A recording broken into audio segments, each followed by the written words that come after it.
જય ગૃહિ. બાનું નામ ગૌરીબેન માવાણી છે. ભાવનગર જિલ્લાના સુર નિવાસ ગામથી પધારે છે. આપણા અશોકભાઈ માવાણીના મમ્મી છે. આ બધો એમનો પરિવાર છે. બાને ઉંમર 75 વર્ષ છે અને બાને છેલ્લા 5 મહિનાથી આ ત્રણેય આંગળીઓમાં ગેંગ્રીન થઈ ગઈ હતી.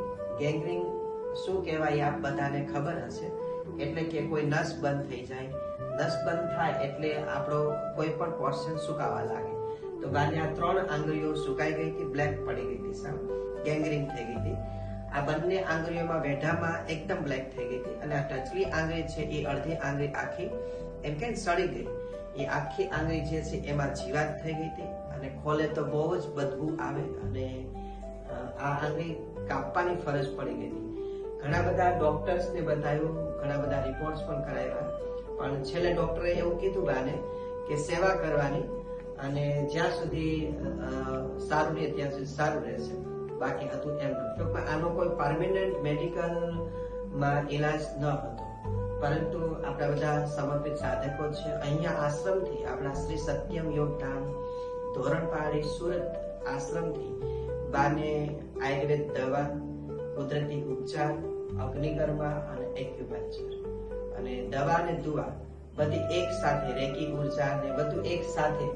તો આજે બાની ટચલી આંગળી અને પ્લસ આ બંને જે આંગળી એકદમ બ્લેક હતી, જે પહેલા આપણે એક ફોટો બતાવશે, એ પહેલાનો ફોટો અને અત્યારે જે સારું થઈ ગયું છે એનો આ લાઈવ વિડીયો આપ સર્વની સમક્ષ મૂકી રહ્યા છીએ. તો આ બાનો છે એ અદ્ભુત અનુભવ છે.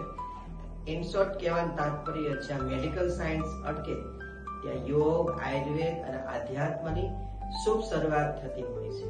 તો આપ સર્વ બધાને યોગ, આયુર્વેદ અને આધ્યાત્મિક તરફ આપણી સનાતન ધર્મની પૂર્વ સંસ્કૃતિ યોગ આયુર્વેદની સંસ્કૃતિને આપણે બધા આગળ વધારીએ.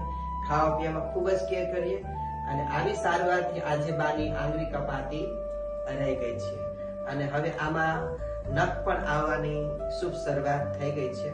બા ખૂબ જ રાજી થઈ ગયા છે, ખૂબ જ રાજી થઈ ગયા છે.